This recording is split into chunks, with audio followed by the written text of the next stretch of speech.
আসসালামু আলাইকুম। আজকে আপনাদেরকে একজন সৌভাগ্যবান হজ যাত্রীর ইতিহাস তুলে ধরবো ইনশাল্লাহ।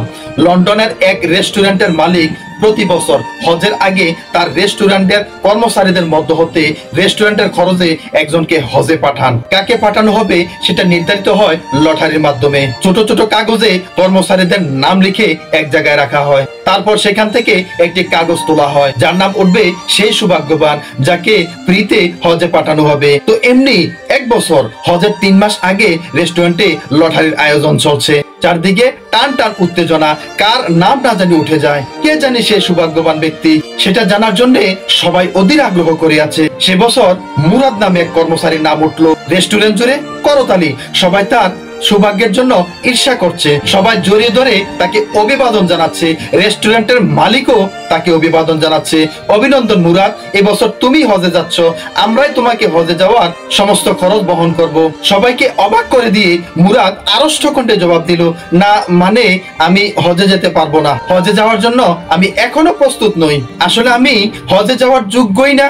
মালিক জিজ্ঞেস করলো, তুমি এখনো প্রস্তুত নও মানে কি? মুরাদ জবাব দিল, মানে আমি ভালো মুসলিম না, আমি এখনো নামাজ পড়ি না, আমি সিগারেট খাই, আমার জীবনটা আগা গোড়ায় ইসলামের সম্পূর্ণ বিপরীত। আপনি বরং এমন কাউকে পাঠান যে হজে যাওয়ার যোগ্য, যে আমার চেয়ে ভালো মুসলিম। স্পষ্টই মুরাদ এগুলো বলে দিল। রেস্টুরেন্টের মালিক জবাব দিল, তাহলে তুমি কি মনে করছো আমরাই তোমাকে হজে যাওয়ার জন্য সিলেক্ট করেছি? ভালো করে চিন্তা করে দেখো তো, আমরা তোমাকে হজে যাওয়ার জন্য সিলেক্ট করেছি কিনা? হজে যাওয়ার জন্য মহান আল্লাহ তোমাকে সিলেক্ট করেছেন। মুরাদ কিছুক্ষণের জন্য চিন্তা ভাবনায় পড়ে গেল। তার মালিক বলে, মুরাদ, আমরা তোমাকে সিলেক্ট করিনি, আল্লাহ তোমাকে সিলেক্ট করেছে, সুতরাং তুমি হজে যাও। আল্লাহ তোমাকে তার ঘরে দাওয়াত দিয়েছেন, তুমি কি আল্লাহ তাআলা সেই দাওয়াত ফিরিয়ে দিতে চাও? এই কথা শুনে মুরাদের চেহারা পরিবর্তন হয়ে গেল। এরপর সে কাউকে কিছু না বলে দ্রুত রেস্টুরেন্ট থেকে বাইর হয়ে গেল। পরের দিন মুরাদ ফজরের নামাজ পড়ার জন্য তার মোবাইলে অ্যালার্ম দিয়ে রাখলো এবং সেই দিন থেকে সে 3 মাস একটানা আস্তে আস্তে করে নামাজ পড়তে শুরু করলো। তার মুখে দাড়ি ছিল না, সে দাড়ি রাখলো। সে সত্য কথা বলতে শুরু করলো। সে ইসলামের পথে চলতে শুরু করলো। আস্তে আস্তে করে সে বিড়ি সিগারেট খাওয়াও বন্ধ করে দিল। যেসব ইসলাম বিরোধী কাজে সে জড়িত ছিল আস্তে আস্তে সে সব ছেড়ে দিল। ইতিমধ্যে মুরাদের মধ্যে একটা আমূল পরিবর্তন চলে আসলো। 3 মাস পর মুরাদ বিমান ধরলো, হজে গেল। স্বয়ং আল্লাহ যাকে নিজের ঘরে আমন্ত্রণ জানিয়েছেন, সে মুরাদ মক্কায় গিয়ে হজ করেছেন। যে মুরাদ নিজেকে হজ করার জন্য যোগ্যই মনে করতো না, সে এমন এক আল্লাহর বান্দা হয়ে হজ থেকে ফিরে এলো, যার জীবনে ইসলামটাই এখন সবকিছু। মুরাদের মতো এমন অনেক মুসলিম আছে যারা আর্থিক এবং শারীরিক সামর্থ্য থাকা সত্ত্বেও বারবার হজ করার পেছনে তাদের অযোগ্যতাকেই তারা প্রমাণ করতে চায়। কিন্তু হজ তো ইসলামের মধ্যে শেষ নয়, শুরু মাত্র। কেউ ইচ্ছে করলে চাইলেই কিন্তু হজে যেতে পারে না।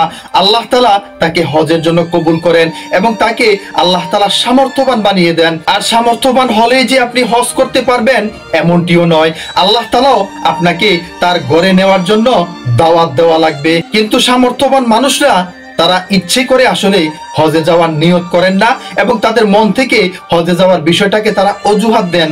একটার পর একটা অজুহাতে তারা পিছিয়ে পড়তে চান, একটার পর একটা অজুহাতে তারা বছর কি বছর ফেরিয়ে যান এবং এভাবে করে তারা হজ করা থেকে বিরত থাকতে চান। আবার অন্যদিকে দেখা যায় এমন মুসলিম, এমন আল্লাহর বান্দা যার কোনো হজে যাওয়ার সামর্থ্য নেই, কিন্তু আল্লাহ তাআলা তাকে কবুল করেছেন, তার ঘরে দাওয়াত দিয়েছেন। সে কোনো না কোনো উপায়ে হজে চলে যায়, হজ করে চলেও আসে। অথচ যারা জীবনে একবার হজে গিয়েছেন, আপনি যদি তাদেরকে হজের অভিজ্ঞতার কথা জিজ্ঞেস করেন, তারা অনায়াসে বলে দিবে, আল্লাহ তাআলা কেন আরো আগে আমাকে হজের জন্য কবুল করলো না।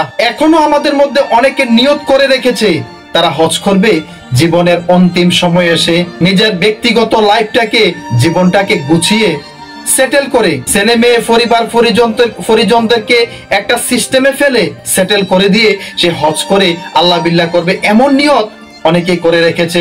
অথচ রাসূল সাল্লাল্লাহু আলাইহি ওয়াসাল্লামের ঘোষণা, তোমরা হজ করো সমর্থ অবস্থায়, যখন তোমাদের শারীরিক অবস্থান ভালো থাকে। আর হজ এমন একটা ইবাদত যা বান্দাকে জান্নাতের গ্যারান্টি দেয়। তাই স্বাস্থ্য অর্থবিত্ত থাকতেই তোমরা হজ করো। যদি আপনি মনে করেন দুনিয়ার গাড়ি বাড়ি আপনি সবই কিনতে পেরেছেন, দুনিয়ার বিভিন্ন জায়গায় আপনি সফর করতে পেরেছেন, কিন্তু হজে যাওয়ার সফরটা আপনার সামর্থ্য থাকার পরেও হচ্ছে না, আপনি সাথে সাথে আল্লাহ তাআলার কাছে সেজদায় পড়ে যান, কান্নাকাটি করেন, আল্লাহ তাআলার কাছে চান আল্লাহ তাআলা যেন তার ঘরে তাকে দাওয়াত দেন, তাকে সেখানে যাওয়ার জন্য তৌফিক দান করেন, তিনি যেন সেই সৌভাগ্যবান ব্যক্তিটি হন। হে আল্লাহ, আপনি সকলকে হজ করার তৌফিক দান করুন। আমার তৌফিক ইল্লা বিল্লাহ। আসসালামু আলাইকুম ওয়া রাহমাতুল্লাহ।